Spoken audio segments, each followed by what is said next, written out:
First Steps podcast is back. Oh, I like the energy in the room here. But I do need to say, this episode may contain two handsome gentlemen. One Cate Blanchett superfan, vigorous chest pumping. You know, that's just a disclaimer. You see what I did there? We watched Disclaimer from Apple TV. We're going to talk about all about the first episode. My name is Eric. And I'm Keith. And this is First Steps.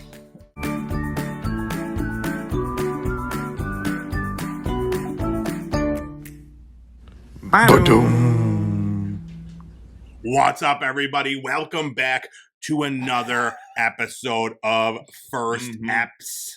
We're excited here. Yeah, we're excited because this is the first time we've done this for about 3 weeks now. Yeah, it's true. It's the first time I've seen you in like 3 weeks. And I feel like the last episode started this way too. I'm just not seeing you that often, and I don't like it. Well, it's been because there's been some traveling involved. There's been some sickness involved. Exactly. And just schedules just not working out. I know this time of year too, because like there's a lot of good shows on. Bells will be ringing. No, not yet. That's November 1st. This is the season of the wind. Yes, there we go. A ding! Vigorous chest pump. Yes, but we're back together. We had to get back together. Yeah. Once I saw that this show existed. Yeah. The show is called Disclaimer. Now, did you know about this show? No, I didn't know anything. Total other surprise than for me. Yeah. Cate Blanchett was in it, and you are the Cate Blanchett super fan. I am. I started the club here for upstate New York. Yeah, upstate New York, Cate Blanchett super imaginary fan club. President of the super fan club. Yeah, you're doing a great job. I know. Thank you. I'm usually pretty humble, but not about this because I'm proud of my. Not when it comes to CB. And then I also knew it was Alfonso Cuarón a joint directing it. Yes, I don't know who that is. He did Children of Men and Gravity and Roma. And I think there was a Harry Potter he directed, but he's written and directed a lot of amazing things. Okay. He's a very talented director. Yeah. So when I saw that those two were together in this on a series, right? A must watch. You don't get like big names like that on these series at all. Limited engagement series, right? Yeah, and then I was like, oh, it's a thriller, so this will fit like, spooky season time. So yeah, we had to talk about it. Yep. And that's what we're doing. So that's, in case you're not familiar, we're going to talk about it. We watched only the first episode. Right. We're going to talk about only the first episode, so there will be spoilers for that first episode. That's right. I did not watch the second episode, so I don't know what's coming up. Me neither. Yeah. So yes, if you don't want spoilers, skip ahead like 10 minutes, and then we'll be talking about other fun stuff. But just a 10-minute review for this one, huh? This is a shorter. I don't know. Yeah. So I will say this one was very hard to take notes on. Okay. And I'll talk about that once we get into it. Yeah. But yeah. What do you think? Should we get going? Let's do it. Anything else we need to talk about beforehand? Let's bust open the Blanche. That's a saying, right? No, let's not make that a saying. Let's not make that a saying. And it was on episode 26 of Golden Girls. They turned on Blanche. They turned on her. She ate the last of Dorothy's peanut butter. Let's bust open that Blanche. There's so many ways we could take that in wrong directions. I'm just gonna move on from that. It was a series of unfortunate phrases that just came out of my mouth. And let us talk about Disclaimer. Disclaimer. Yes. So, true to its name, it starts with a disclaimer about sex and violence and that sort of thing. And then we immediately get the sex portion of it. Like it starts off, the show starts with like banging on a train. Oh yeah, there we go. We're having like hot, dirty, loud sex on an Italian train, and of course they're in it for like a minute. They finish, and then in comes tickets. Tickets. Now, if you wanted to have sex on a train, would you really wait? I mean, not wait until after the ticket taker came? Come on, that's literally in the first like 2 minutes of the train ride that come through. Maybe this was a later situation. I don't know. Or maybe they just couldn't wait, and then it was 2 minutes. We don't know. That's true. That's these true. Youngsters. Young love. But it was a cool shot. So it was like all like one take, and it was like the background as they're going through. It was like it was like gorgeous. Who was looking at the background? background. Oh, you were looking at the foreground. At the action. That booty. Yeah. Yeah, because we got some male nudity right off the bat. That's how you know a show is going to be good. Right. When they're comfortable enough to just give you male nudity in the first minute. Cheeks right away in the first minute. Yeah. But yeah, I did think already. I was like, man, this is beautiful. Like it looked, the film quality and everything. The cheeks. Not everything. just the cheeks, everything. So and then we go to Cate Blanchett. There's like a close up on her face, and we see that she's being like awarded at the Royal Television Society. Amazing.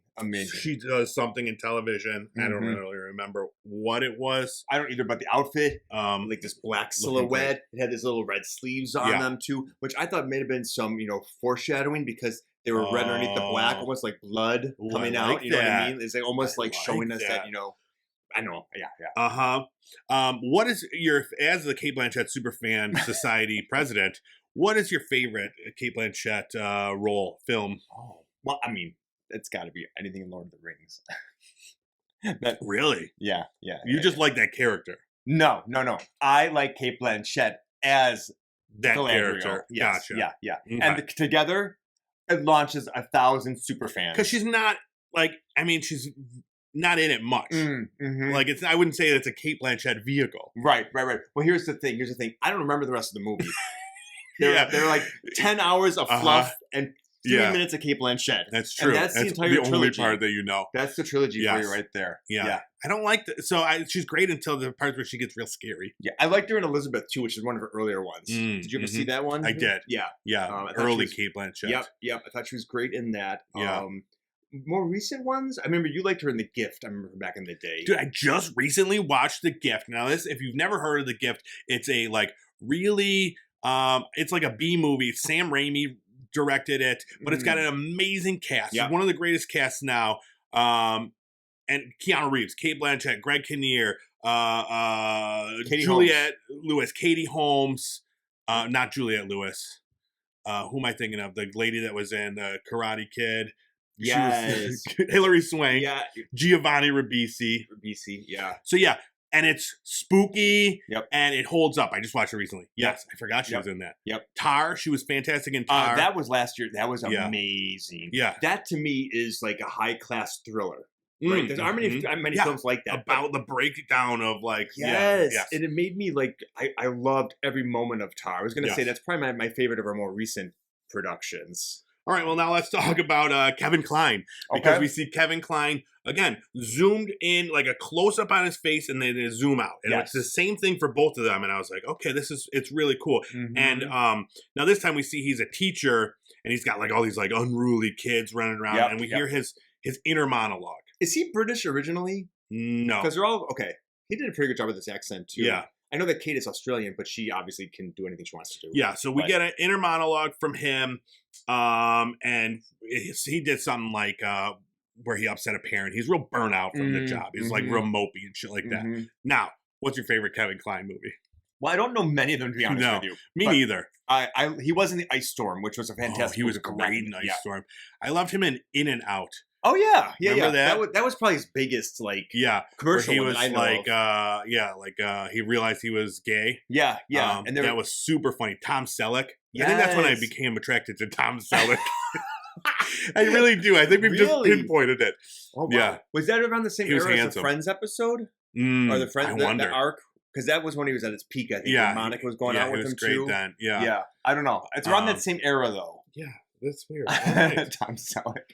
And then we go back to the couple that was on the train, and they're like tourists in Italy.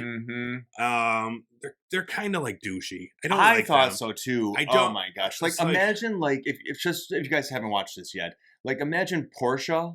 Was that her name from the second episode, a second go around of White Lotus? Oh. Gotcha. They're kind of like that kind of person where they're running around, they're having sex, they're making love, they're being annoying, tourists. Real annoying, touristy, and it was just oof, no, it's a bad look. Yeah, bad luck. And then we go back to Kate Blanchett, we hear she has a little bit of an inner monologue too. I noticed it here though that hers was a different perspective. Like hers would say you. Yep. Whereas Kevin Kline's was like I'm. So I was like, it's strange. It is interesting. I'm like, that's obviously going to come into some in the future. We'll see. Yeah. Now, did you recognize her husband? No, I have not. That's Sacha Baron Cohen. Oh, I saw he was in this.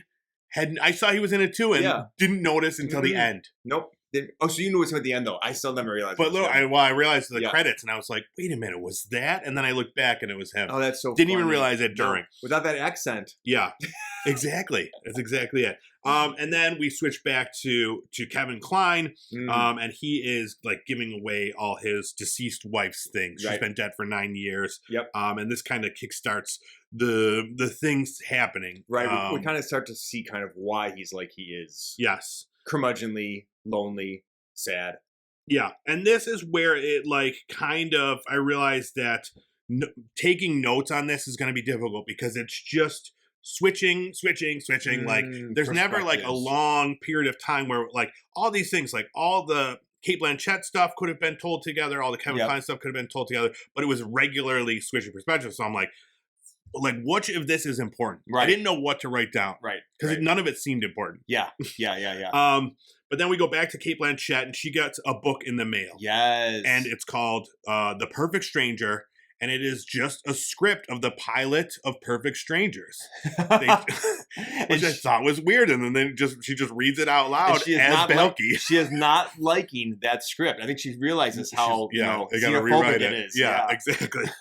She does a great Belky impression, though.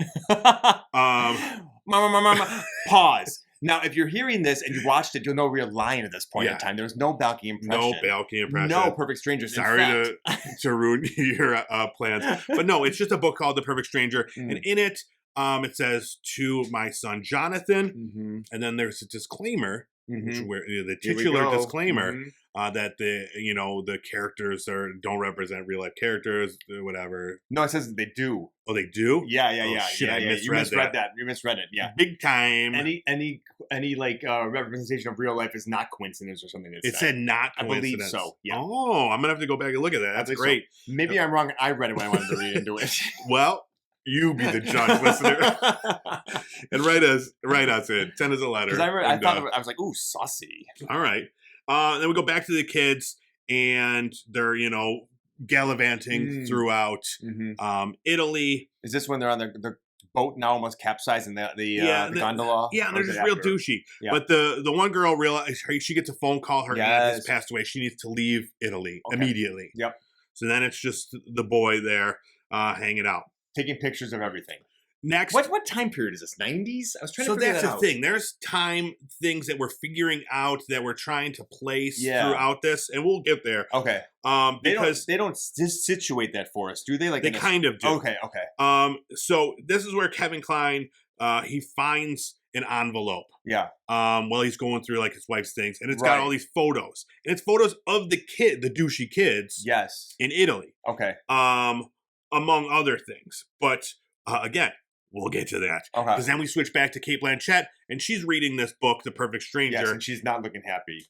There's like these flashing images in her mind, and then she goes and she throws up. And then next, we're back to Kevin Kline, and the pictures he's looking at are some of the flashing images that she had just previously seen. So there's connection there between this book and the photos and Kevin Kline. And Kate Blanchett. So next we see like Kevin Kline goes into his wife's reading room. He hasn't been in there in 9 years. Wearing her sweater, her moth-eaten sweater. Her sweater. And discovers a book that she had written. Now this book was written in 2011. Right. And in this, that's where we're getting the book. Time. 2011. Okay. So she had died 9 years. Okay. So it's prior. So it's 2020. Current. Okay. Yeah.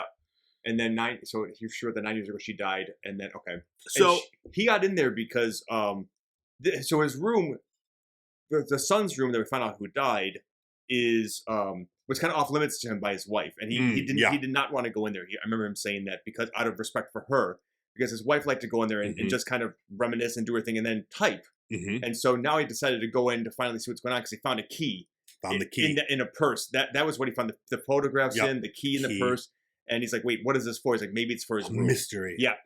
Love a good mystery like that. Yeah, so he unlocks the desk and finds this book that she written in 2011. Okay, yeah. And then we move back to Kate Blanchett, and she's freaking out. And she goes and she tries to burn the book that happens to have the same title as the one Kevin Kline found in the thing. Yeah. So this is that book. He finds it. And next he's talking about publishing that book with one of his friends. Yep. Again, we go back to Kate Blanchett. She's freaking out with her husband, saying that the book is about her, and it's not, it's some terrible things that she has done. We don't know what they any of those things, but they're obviously something that's very upsetting to her. Yeah. And then obviously something that is very upsetting to Kevin Kline, because he says this book is about one person and she needs to pay. Like he's like talking to the publisher. He's like, I don't care if it's, this is his inner monologue at the time. I don't care who reads it. Only one person needs to read it. And she's awful and she needs to pay. Yep. So, and then he was getting some feedback from the publisher. He's like, well, does it seem like it fits like what happened fit what she did? And he's like, well, I didn't feel bad for her.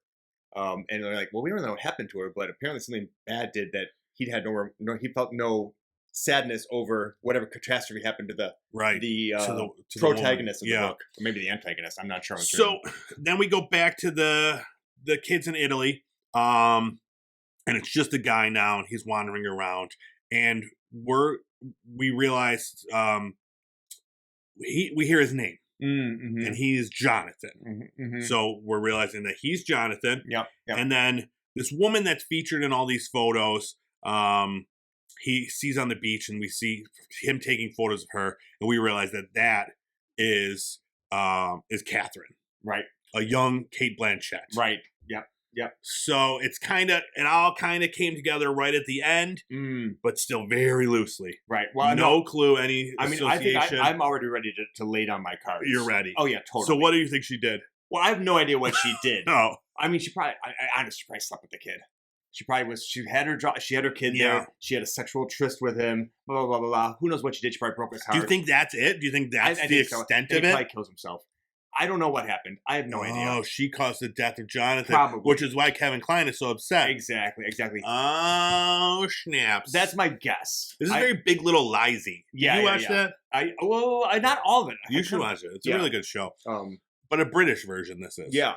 That's I did not read anything. I like it. That's what I surmised. Well, yeah, there's only 3 episodes out. Well, technically, there is a book. There's a novel. This is based on a book written by Renee Knight. So you can go and find out ahead of time. But you're saying, your disclaimer, you did not do that. I did not. I've not read anything by Ms. Knight. All right. But as the president of the fan club, and we've already spoken about how Jonathan was a little obnoxious.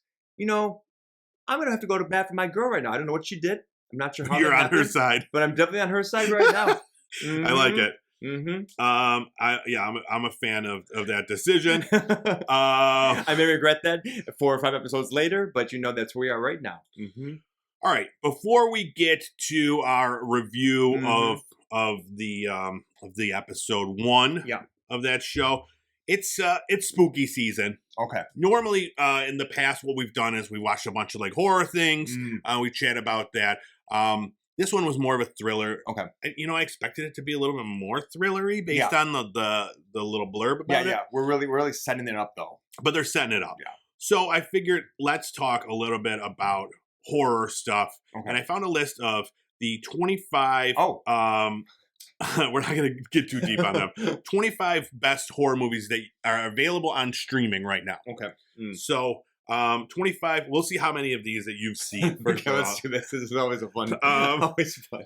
Okay, so number 25 is X. Did you see X? With it's a Ty West directed film with Mia Goth. It's one of those ones I have not. So it became then the trilogy of, and there's Pearl and Maxine. Yeah, this was the first. This was the first one. Yeah. It's in my perspective or in my wheelhouse, but I've not watched it yet. Okay. It is available on Prime to rent. This one, so technically this one's not available on streaming, but it's on this list. Okay. It's amazing. I do like Pearl better. The second one, it's a completely different movie, Really? but Okay. it's fantastic. I know people like Pearl. Yeah.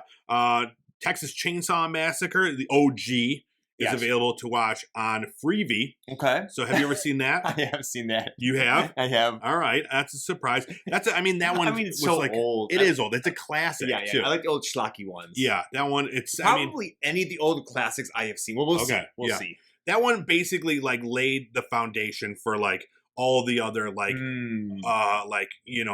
the torture horror like Saw House of a Thousand Corpses. Yes, exactly. Then Talk to Me just came out. That was the big one from a couple years ago. I don't know that one. That one is available on Paramount Plus. That one's about like a hand that like like it's just like it's part of it. They take it to parties and then it possesses people. Okay, it's weird. Right. Everybody loved it. I didn't love it as much as most people, but it was definitely fun and scary. Okay. Also that year, Smile came out. I have not seen that. That one's also on Paramount Plus. That one was fine too. Again, I didn't think it was as big as everybody made it out to be, but it was. I liked the vibe of it. It was just kind of like slow and like spooky, and like people smiling. It's just scary. What do they do in the smile? Is it like a disease? You die? No, people. Yeah, they if they like smile at you, then you get the smile, and then like. But if you don't just give it to someone else, you die, right, or something like that. Okay. Yeah, kind of like It Follows or The Ring, like that. Gotcha. Yeah. Number 21, Silence of the Lambs. I've seen that one. All right, that's a classic. Oh yeah, that's not as horror as some of the things, but very suspenseful, very thriller. Amazing movie. So good. Would you? Great song by Q Lazarus. Great big fat person. That one down in the when she's in the basement with like the binoculars. Oh, that's terrifying. Yes. So good. With the night vision goggles. Yeah. The Shining. Oh yeah, that's classic. A great one. That's one of the best horror movies. Is that down so low? That's a great one. That one's on Max. Okay. Yeah. Silence of the Lambs is on Prime. I didn't mention that. Shining. Classic on Max. Scream. Yep. Classic too. I saw them in the theaters. Yeah. Again, set up the must watch in the 90s. Yeah, exactly. Everybody said that, and I Know What You Did Last Summer. Oh, another must watch. Oh my gosh, that was it. Yeah, so good. If you didn't see that, you weren't allowed to sit at my table. Did you ever watch? What was the other one? Was it? There's so many good ones. Disturbed. What was the one with like disturbed faculty? What was the one with like the students like smash their head in the mirrors? Yep. I know what you're talking about. It was something like that. Urban Legends with the Maxima girl. That's the girl you love, right? Who went on to Hallmark fame. Yeah. I don't know if she's ever in Hallmark. What was her name? With the big hair? Yeah. Honestly, no, but the other girl was in it. Alicia Witt. Okay, that's who I meant. Yes. I'm like, I don't think that she was in it anyway. All right. Anyway, Scream is available to watch right now on Hulu. One I just watched the other day, Rosemary's Baby. Oh, that's a great one. I just watched it for the first time also. You did? Maybe like a year ago. So good though, right? Dude, amazing. Yep. It holds up so well. And it's so creepy for like super slow burn too. But slow burn. But the dread just fills you up through the entire thing. Yeah, this was, and I couldn't believe it. Like, so the reason I watched it, I kept seeing people listed as like their favorite film, and I'm like, I have to see what this is. Yep. And it's Roman Polanski, and then Mia Farrow. Oh, and she was so good in it. Like she was amazing. This is how I can see how people like. Cause I mostly know her from Woody Allen things, and she's interesting in them. She's got a unique vibe to her. But I'm like, well, is she really all that? But in this, I was like, I get it. Yes. I get it. Yeah. Dude, she was amazing in it. And like the way that she was like, she got real skinny and like just, and the gaslighting throughout the whole thing was like, oh my God, I was so angry for her. Yes. It reminded me of so much of, you know in Mulholland Drive, how, oh my gosh, I'm looking at her name. Naomi Watts' character, how it kind of, she morphs throughout it, and it's a really powerful performance. I felt the same way with this. I was like, oh, I feel like she might have been watching. I wonder if Naomi Watts was like channeling Mia. Yeah. I don't know. But anyway, so there's a prequel out now, also on Paramount Plus, called Apartment 7A. Oh, yeah, that's right. Which looks good. Okay, cool. A Quiet Place. Never seen it. That's available to watch on Paramount Plus. Okay. That one was good. Yeah. John Krasinski directing Emily Blunt, and just no talking. Oh, so he's not in it. He's just the director of that one. He's in it as well. Okay. Yes. Number 16, Psycho. Oh yeah, the classic, the original. Yeah, OG Alfred Hitchcock, Mm-hmm. not that weird Gus Van Sant one where he did like shot for shot with Vincent Vaughn. Was Anne Haitian that one too? Yes. Okay, I remember that one. But yeah, this Psycho is available to watch on Netflix. Okay. Again, classic. One of my favorite Hitchcock movies. Oh yeah, so good. Nope. No, I haven't seen that one. That is I haven't seen a lot of the newer ones. Okay, yeah. Nope is Jordan Peele. Yep. This is so like Get Out is my favorite. Did you see Get Out? I haven't. No. Oh, it's so good. But Nope is like it's a sci-fi one. Oh, without saying anything else, I probably would like that one, then. dude. It's so I like sci-fi horror. Again, like the way he directs. Like I watch. I think the more I watch Nope, the more I appreciate it. The first time I watched it, I was like, "What?" And then the second, third, fourth time, I was like, "This movie's fantastic." I probably would like that because I like the ones where I don't know what's going on. When I don't expect what's happening. I don't really know what's happening. Yeah, so this one keeps you guessing the whole time for sure. Cool. Night of the Living Dead. Is that the one with the book? No, that's Evil Dead. This is like the very first zombie movie from the 60s. George Romero. I've seen this one. No, it's a classic. I know people. Yeah, it's a classic. Like I thought, like the remakes. So there's Dawn of the Dead, which is not and Shaun of the Dead. Dawn of the Dead is a sequel, and that one's set in like a mall. And it's like I thought that one was fantastic. Okay, it's not as dated. But yeah, that one. Check that one out. Okay. And then a ton of remakes. But that is on. You can watch that on Peacock. Okay, I have that one. And then Malignant came out in 2021. This one, I've seen that. I think you watched it here. Yes, that was weird. It was weird. People shit on it big time. James Wan directed it. I really enjoyed it because it brought back kind of like that schlocky, like horror villain. It was that. It was very like real shitty. I completely forgot about it. You just brought that up, and I'm actually surprised that I knew what you were talking about when you said that. I was like, wait a minute, I remember that one. Watch it. You can watch that on Max, and you be your use your own judgment. Yeah. Let us know in the comments if you enjoyed that one. Let the Right One In. That's newer, also, right? This was 2008. Oh no, so it's not that. I don't know that one. I think they might have come out with like either a sequel or a remake or something of it. This is like a vampire story. Okay. That one is on Prime Video. It. I don't know if I've actually seen it. Not the made-for-TV movie, the newest one with Bill Skarsgård. I definitely haven't seen that. Yeah, I've seen bits and pieces. That one is super scary. Yeah. I know people like Watch it a lot. the new It, dude. Yeah. So it's a 2-part movie. Yep. And the first part is way better than the second part. Interesting. But still really good as a whole. Okay. And the first one, I'm familiar with the story. I read the book, seen the original movie, and it was still super, super fucking scary. Yeah, all right. That's available on Max. Oh, good. Hereditary. Yeah, Toni Collette. Everyone loves that one. That's usually a top one, too. So Hereditary is one of the best horror movies I've ever seen in my entire life. And I will never rewatch it because it's just very, very like heavy. Yeah, I haven't watched it. Yeah. It's very heavy, but it's like so good. It was Ari Aster directed it. He did Midsummer. Okay. And what else did he do? Beau is Afraid, I think. But yeah, dude, it's so good. But I will never rewatch it. It's that like fucked up. Yeah, so I'm like, I don't know, but yeah. That's available to rent on Prime Video. It's another sneaky cheater they put in here. Goodnight Mommy came out in 2014. It's a Austrian horror movie. I don't know that one. Creepy kids, dude. Creepy kids are always fun.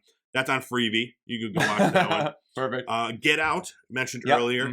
That one is on Peacock. Go watch that. It's such a good movie. And then The Descent.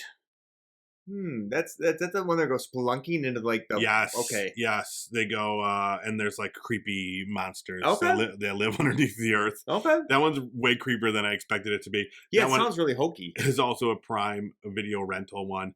The Creep is available to watch on Netflix. That's Mark Duplass playing a creep. Just what he does best. I don't think I want to watch that one. Yeah, it's fun but strange. Number 5, Carrie. Yeah, that's a great one. Classic. Again, like a very slow burn on this one, But great performance by Sissy Spacek. That was one of the first movies I've ever seen that had like really good like religious horror. So remember the mom was like super Christian. I think like the crosses, and I think she did something with them at one point. I was like, oh, this is great. Yeah, I think it might have been like the first like nudity I've ever seen or something. Remember it? Like it the girls starts in the shower. Yeah. Like any classic late 70s, early 80s kind of show. Yeah. It was either that or just one of the guys where the girl whips out her boobs to show that she's a woman. Oh my god. I love it. The Cabin in the Woods is such a good movie. That's the one that like has a big surprise at the end, right? Yes. Okay. Yeah, yep, directed by Drew Goddard, written by Joss Whedon. Okay. That one is available on Peacock. That's one I kind of watch every couple of years. And it's got, because it's got Chris Hemsworth. An early Chris Hemsworth. Yep. Yeah. And, that's all you need. No. All right. 3 more. Yep. Bodies, Bodies, Bodies. This is also from 2 years ago. Heard of it. This is a top 3. You wouldn't like this one, probably just because it's got Pete Davidson in it. Oh. But it's like, a, I think you would like it because it's like a horror comedy, but it is like Gen Z, like having like a party and like people just start dying. It's very fun. Wait, Pete Davidson is Gen Z? Well, I don't know what gen is that. I don't know. They play young on these in these ones. I don't know. I think he's older than us. No, you're old as fuck, dude.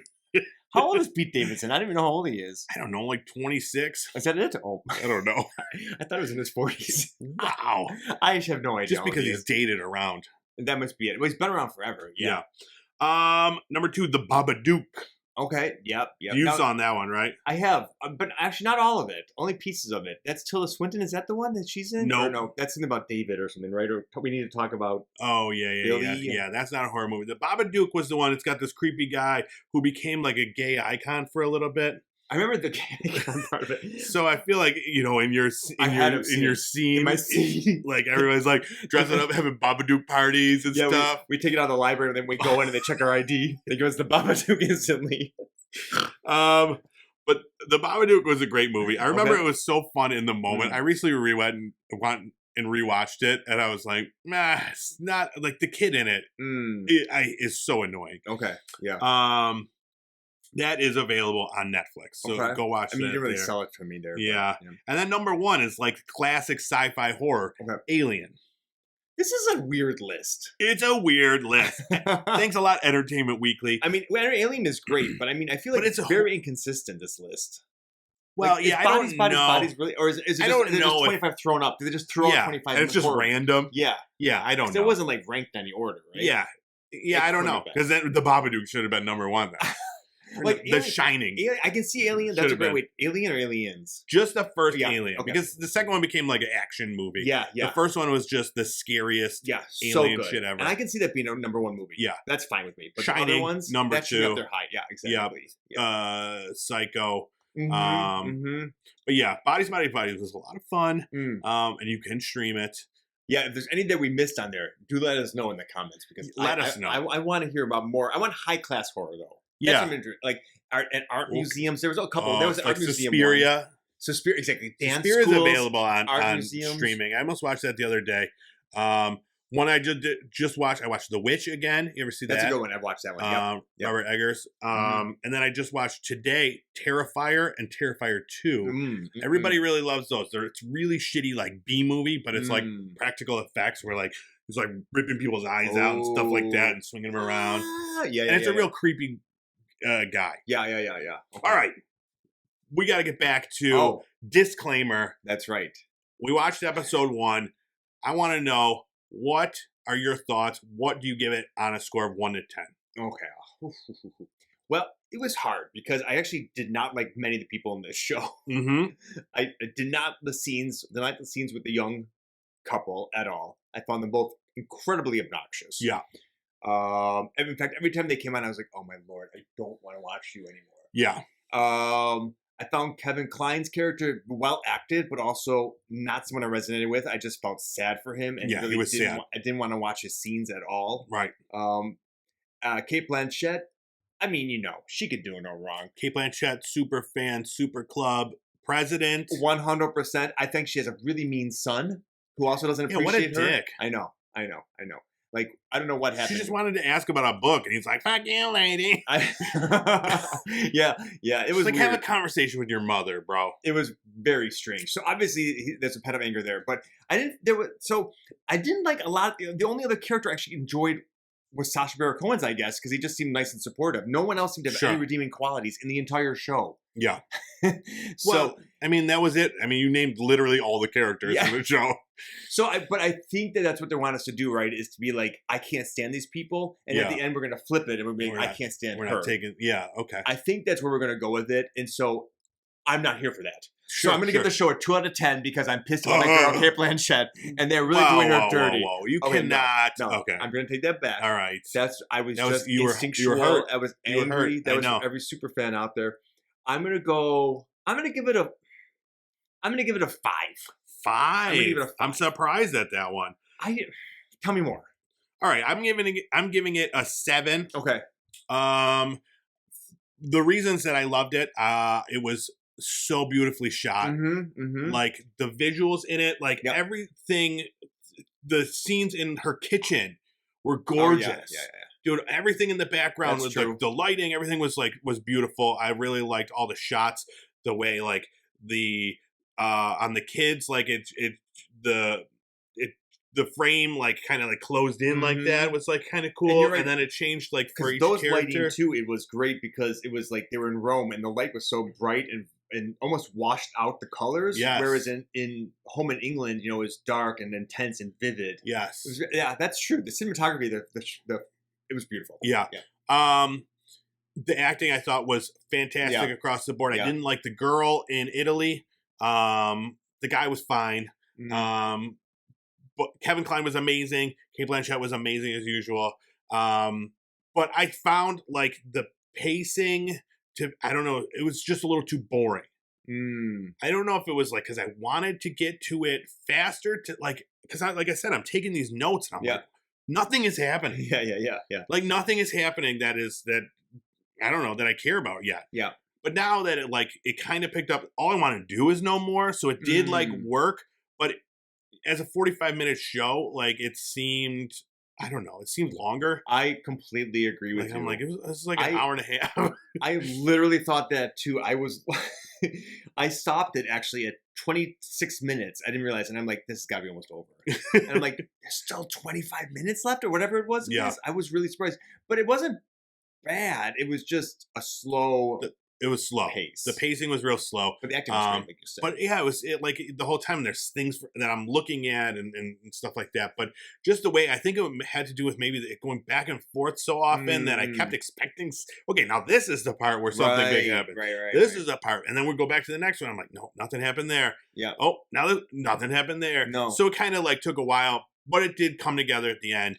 And yeah, I'm very, very eager to watch the next one. Yep. I mean, we know everything. We know what started everything. Yeah, now, it could only like get more, exciting from here. Yeah. So. Because I mean, now the catalyst has been introduced, right? So Catherine has been shown back in the throwbacks, the flashbacks. So we know why he's there, and we know that she's also the person that's Yes. Kevin Kline is upset with being blamed for the demise of his family. So now we know that this triangle exists. So what's going to play out, we'll see. Yeah, so we'll see. I'm sure we'll get more of that, young Catherine with Jonathan. We're going to get that. And I'm sure it's probably still going to go different perspectives. And then her freaking out in the current and maybe finding Kevin Kline or something, figuring out like there's got to be, she's going to have to realize what she is, and she knows that that's what she won the award for in the beginning, was being like an investigator, like investigative journalist, I believe. So that's why I'm wondering though if it's going to flip the script at some point in time. If she's like, I'm not going to go down like this and like go after him. I don't know what's going to happen. Yeah, it could be interesting. I don't know though. I'm going to have the willpower to watch it because there's other things I want to watch, and it seems like dread and foreboding. I will let you know. Yeah. I'll let you know if you, And I don't know if it's going to come together. Yeah. As a Cate Blanchett super fan, I'm honor bound. I think you just got removed as president for saying that you're not going to watch it. But, we'll see. We'll see. But all right, that's all we have to say about that. Mhm. That's our new tagline. That's all. All right. That's all I have to say about that. That's all. Gotta get the hat. Thank you for checking out this episode. Please go to YouTube, go to Pop Culture Playground over there. Check out this show, bunch of other stuff there. Hit subscribe. Like it. Love it.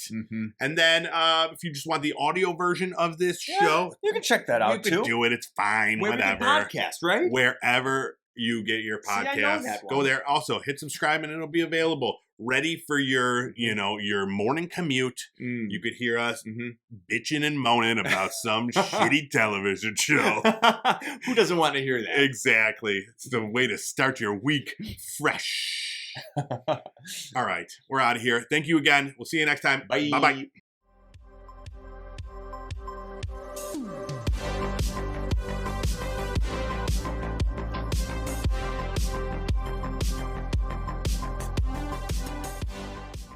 Are you going to put that as your promo? That's it. That's the recording. Ladies and gentlemen, it's asshole bleaching time. That's what this is brought to you by Asshole Bleach. Fast and Furious. Like Michelle Rodriguez.